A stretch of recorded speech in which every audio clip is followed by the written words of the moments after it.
বাংলাদেশের সঙ্গীতাঙ্গনে দুই প্রজন্মের জনপ্রিয় শিল্পী আসিফ আকবর এবং ইমরান মাহমুদুল দীর্ঘদিন ধরেই একে অপরের কাজের প্রতি মুগ্ধ। যদিও একসঙ্গে কখনো কাজ করেননি, এবার তাদের একত্রিত করছে দেশের অন্যতম অডিও প্রযোজনা প্রতিষ্ঠান ধ্রুব মিউজিক স্টেশন ডিএমএস। তারা মুক্তি দিতে যাচ্ছে একসাথে গাওয়া একটি নতুন গান, যার শিরোনাম মন জানে।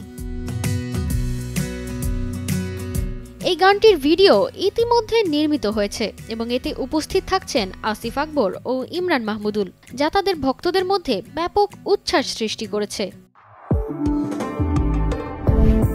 গানটি রচনা করেছেন স্নেহাশিস ঘোষ, সুর ও সঙ্গীত পরিচালনা করেছেন ইমরান মাহমুদুল এবং ভিডিও নির্মাণ করেছেন সৈকত রেজা।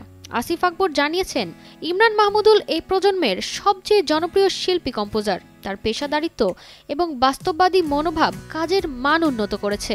মন জানে গানটি শ্রোতাদের হৃদয় ছুঁয়ে যাবে বলেই আশা এই সঙ্গীত শিল্পীর। ইমরান মাহমুদুল গণমাধ্যমকে বলেন, ছেলেবেলা থেকে আসিফের গান শুনে বড় হয়েছেন এবং তার সঙ্গে গান করতে গিয়ে বিশেষ এক অনুভূতি কাজ করেছে। আশা করি কাজটি শ্রোতাদের ভালো লাগবে।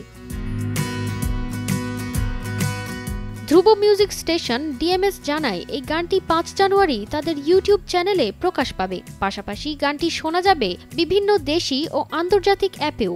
আসিফ ও ইমরানের একসঙ্গে কাজ করার এই আনন্দঘন মুহূর্তটি সঙ্গীতপ্রেমীদের জন্য বিশেষ একটি উপহার হয়ে উঠবে। তারতিবা ফারুহি, কালের কণ্ঠ।